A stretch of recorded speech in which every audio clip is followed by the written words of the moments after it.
the benefits that you get from your child seeing a psychologist at school.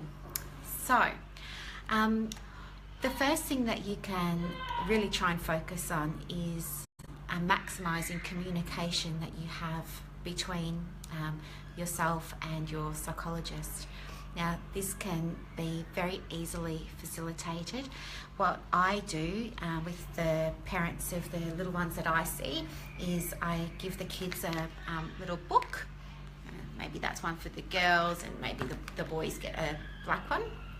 And in the book, I will use it as a communication book as well as a resource book for the kids. So I can record any notes that I want in here for parents to be aware of.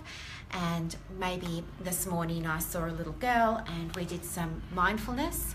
So I wrote in her communication book that, the little girl had attended the session this morning. We'd completed some mindfulness training.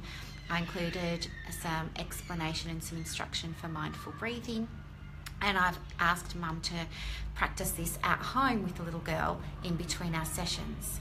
So then what will happen is this book goes home tonight in the school bag. Hopefully Mum has a look at it, and then she'll be able to know what's going on. She'll be able to use the strategies at home as well. And she can also write a note to myself or to the teacher in her communication book, letting us know how everything's going with the mindful breathing technique. It's also really great to have this option for parents to communicate with their psychologist so that we know as well whether or not there's anything happening at home in between sessions that we need to be aware of, such as little meltdowns or moves or changes at home and things like that that could be impacting on participation in therapy. So that's the first thing. The other thing number 2 is practice, practice, practice. So to get the most out of your child's psychology sessions with your school psychologist, it's really important that you understand the tools and techniques that the psychologist is teaching your child so that you can go home and practice these every day with your child.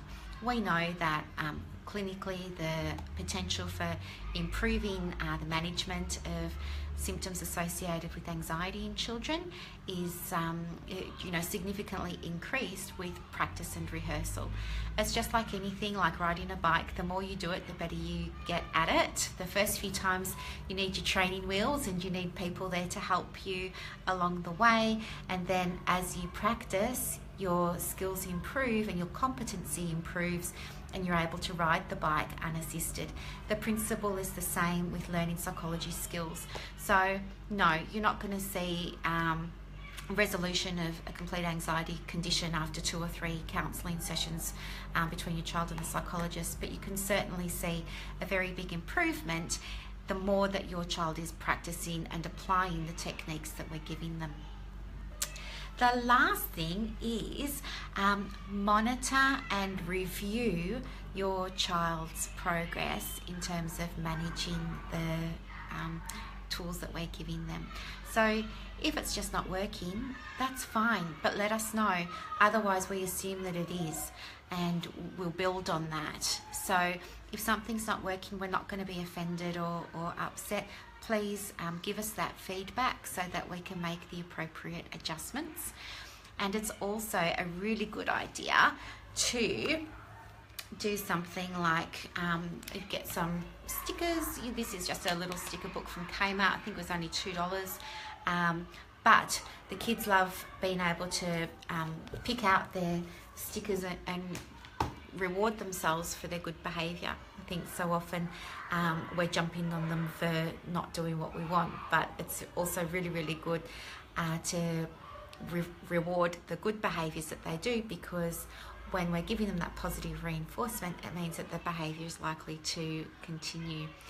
So they're my top 3 tips for how you can maximise your child's psychology sessions with his or her school psychologist. If you have any questions, don't hesitate to ask, just pop them in the comments section. Good morning, Rachel, and good morning, Kim. It's nice to see you both. And if there's anything that you did particularly like, please press the like button, tag a friend or share it. If there's anything else we can do, don't hesitate to give me a call. My number is 87652434.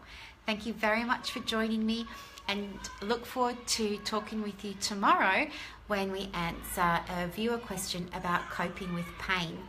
All right, I'll talk to you soon. Bye.